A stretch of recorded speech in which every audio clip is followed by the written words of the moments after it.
Selanjutnya, deklarasi AR class. Deklarasi AR dilakukan dengan cara membuat kelas yang mengextend YDB Active Record. Dalam kelas ini, metode table name harus di-override untuk menentukan tabel yang diasosiasikan dengan kelas ini. Instance AR dianggap sebagai model, sehingga kelas AR biasanya diletakkan di dalam namespace app/model. Kemudian y_db_active record merupakan kelas yang mengextend kelas y_base_model, sehingga semua fitur dari sebuah kelas model juga dimiliki oleh kelas AR, yaitu contohnya attributes, validation rules, dan lain sebagainya.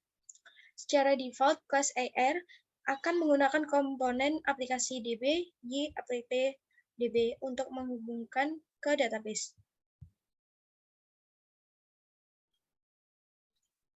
Lanjut ke query data. Setelah AR terdeklarasi, Anda dapat menggunakannya untuk mengquery data dengan langkah-langkah seperti berikut. Yang pertama, buat sebuah object query dengan memanggil metode ydb_active_record_find. Nah, seperti ini untuk contoh kodenya. Selanjutnya, atur object query dengan memanggil metode-metode query building seperti where, order by, dan lain-lainnya. Di sini contohnya adalah where. Panggil salah satu metode query untuk mengambil data seperti all, one, dan lain-lain. Nah, di sini contohnya adalah one. Cara di atas mirip seperti penggunaan query builder, hanya saja output yang dihasilkan berbentuk objek AR. Selanjutnya find one dan find all. Metode find one dan find all ini merupakan shortcut yang disediakan Y untuk melakukan query berdasarkan nilai primary key atau nilai dari beberapa kolom. Metode find one akan menghasilkan satu baris data pertama hasil dari query. Metode find all akan menghasilkan seluruh baris data dari hasil query. Kedua metode ini dapat menerima parameter berikut ini, yaitu yang pertama nilai scalar value, yaitu nilai tersebut dianggap sebagai primary key untuk data yang akan dicari. Kemudian yang kedua, sebuah array berisi nilai scalar, yaitu nilai-nilai tersebut diperlakukan sebagai nilai primary key yang akan dicari. Dan yang terakhir, sebuah associative array, yaitu key value pair. Selanjutnya, mengakses data pada AR. Query melalui kelas AR akan menghasilkan data dalam bentuk objek atau instan AR. Setiap atribut dari objek AR memiliki nama sesuai dengan nama kolom pada tabel yang diasosiasikan dengan kelas AR atau case sensitive. Kemudian atribut-atribut tersebut di-generate oleh Y secara otomatis. Jangan membuat atribut baru pada kelas AR dengan nama yang sama dengan nama kolom pada tabel yang diasosiasikan dengan kelas AR tersebut. Jadi di sini kita harus membuat atribut dengan nama yang berbeda. Lanjut ke transformasi data. Seringkali data akan ditampilkan dengan format berbeda dari ketika data tersebut disimpan dalam database. Misalkan Anda ingin menampilkan kolom birthday yang disimpan di database dengan format timestamp menggunakan format seperti ini, YY/dd. Anda dapat melakukannya dengan menambahkan metode yang berfungsi untuk transformasi data tersebut. Kita lihat kode di samping ini. Nah, kita ingin menampilkan datanya dengan format YMD seperti ini saja. Kemudian mengambil data dalam bentuk array. Mengambil data dalam bentuk objek AR sangat convenient, namun membutuhkan alokasi memori yang cukup besar. Untuk menghemat penggunaan memori, Anda dapat mengambil data dalam bentuk array dengan cara memanggil metode asArray sebelum menjalankan metode query. Kekurangan dari metode ini adalah Anda akan kehilangan fitur-fitur yang melekat pada objek AR. Misalnya, tipe data dari atribut objek AR otomatis disesuaikan dengan tipe data pada kolom di tabel. Sedangkan pada array, semua data bertipe string. Lanjut mengambil data dalam batch. Anda juga dapat mengambil data per kelompok dalam batch. Cara ini dapat menghemat penggunaan memori, khususnya pada tabel yang memiliki banyak baris data. Nah, berikut ini adalah contoh kodenya. Selanjutnya, untuk menyimpan data, Dengan ER, Anda dapat dengan mudah menyimpan data ke dalam database, yaitu yang pertama siapkan instance ER, kemudian berikan nilai untuk atribut pada ER, kemudian panggil metode ydb active record save untuk menyimpan data ke dalam database. Metode save dapat melakukan insert maupun update tergantung keadaan instance ER. Nah, kita lihat contoh kode di samping ini. Oke, kita masuk ke validasi data. Karena kelas ydb active record di-extend dari kelas ybase model, kelas ER juga memiliki fitur validasi yang sama. Anda dapat mendeklarasikan aturan validasi pada kelas ER dengan men-override fungsi rules. Ketika Anda memanggil metode save, secara default, dia akan menjalankan metode validate terlebih dahulu. Jika metode validate mengembalikan nilai true, maka data akan disimpan ke dalam database. Sebaliknya, jika terdapat kesalahan validasi, maka metode validate akan mengembalikan nilai true dan data tidak akan disimpan ke dalam database. Jika Anda ingin menyimpan data tanpa menjalankan metode validate, Anda dapat memanggil fungsi save false. Selanjutnya, dirty attributes. Ketika Anda memanggil metode save untuk menyimpan atau mengupdate data melalui AR, Y hanya akan menyimpan dirty attribute saja. Sebuah atribut dianggap dirty jika nilai atribut tersebut telah diubah setelah atribut tersebut dibaca dari database.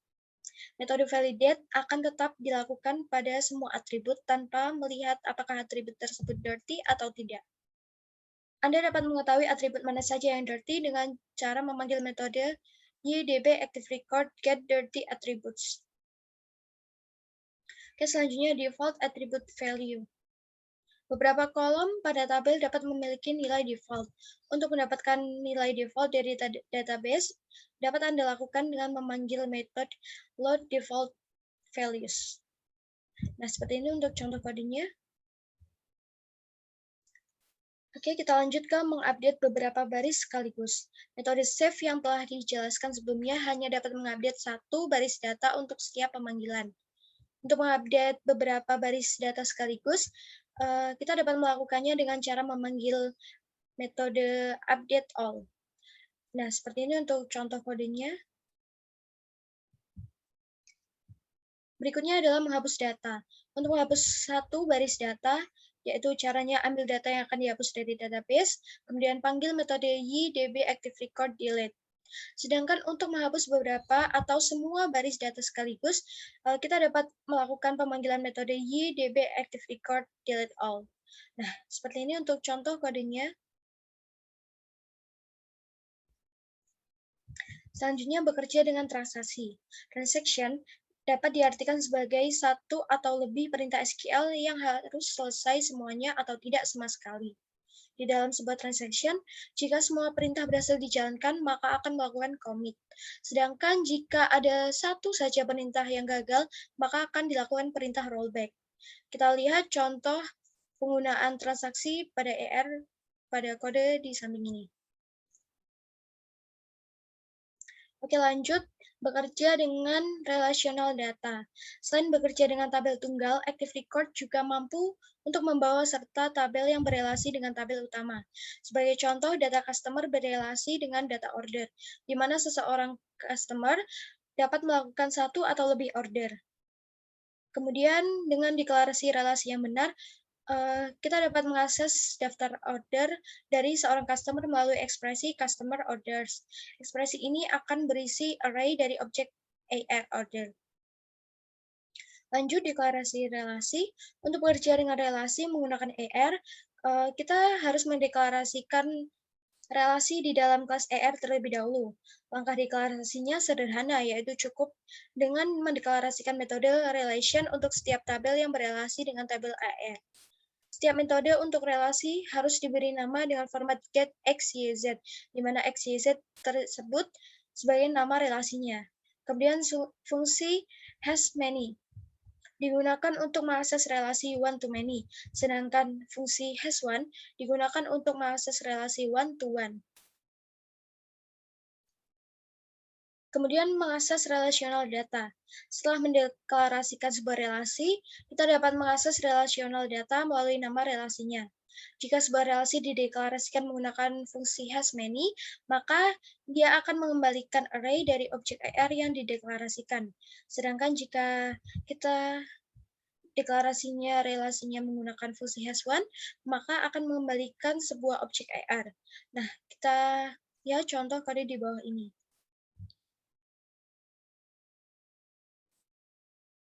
Berikutnya relasi melalui junction table.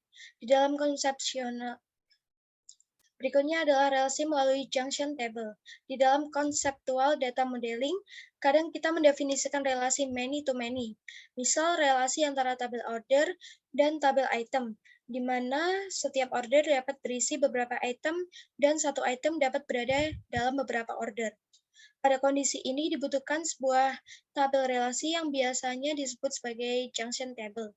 Anda dapat mendeklarasikan relation melalui junction table dengan memanggil metode via atau via tabel. Kita lihat contoh di samping ini. Cara penggunaan relasi yang dideklarasikan melalui junction table sama seperti relasi normal. Kita perhatikan contoh berikut ini. Masuk ke lazy loading and eager loading. Data pada tabel relasi dapat diakses seperti mengakses sebuah properti normal. Pengaksesan seperti ini disebut dengan lazy loading, yang artinya query pada tabel relasi hanya akan dilakukan jika data pada tabel relasi tersebut dibutuhkan atau dibaca untuk pertama kali. Kita perhatikan contoh di samping atas ini. Baris kode yang pertama hanya akan menjalankan SQL pada tabel customer saja. Baris kode kedua akan menjalankan SQL pada tabel order di mana kolom customer ID sama dengan 1, 2, 3. Pada baris ketiga tidak menjalankan SQL apapun karena perintah customer order sudah pernah dilakukan sebelumnya. Penulisan kode di samping disebut sebagai lazy loading. Lazy loading sangat convenient digunakan, namun untuk beberapa kasus penggunaan lazy loading memiliki performa yang buruk. Perhatikan contoh kode di atas ini yang dijalankan secara lazy loading. Jika jumlah customer ada 100 orang, maka kode program tersebut akan menjalankan statement SQL sebanyak 101 kali. Dan hal tersebut tidak efisien. Hal ini disebabkan karena setiap kali kita mengakses data order untuk masing-masing customer di dalam for each, sebuah statement SQL akan dijalankan. Masalah performa ini dapat diselesaikan dengan pendekatan eager loading. Perhatikan contoh kode yang di bawah ini. Dengan memanggil metode with, Anda telah menginstruksikan objek AR untuk sekaligus mengakses data order dari 100 customer dengan satu statement SQL. Sehingga total statement SQL yang dijalankan hanya 2 saja. Jauh lebih efisien dibandingkan dengan 101 statement seperti yang dijalankan secara lazy loading.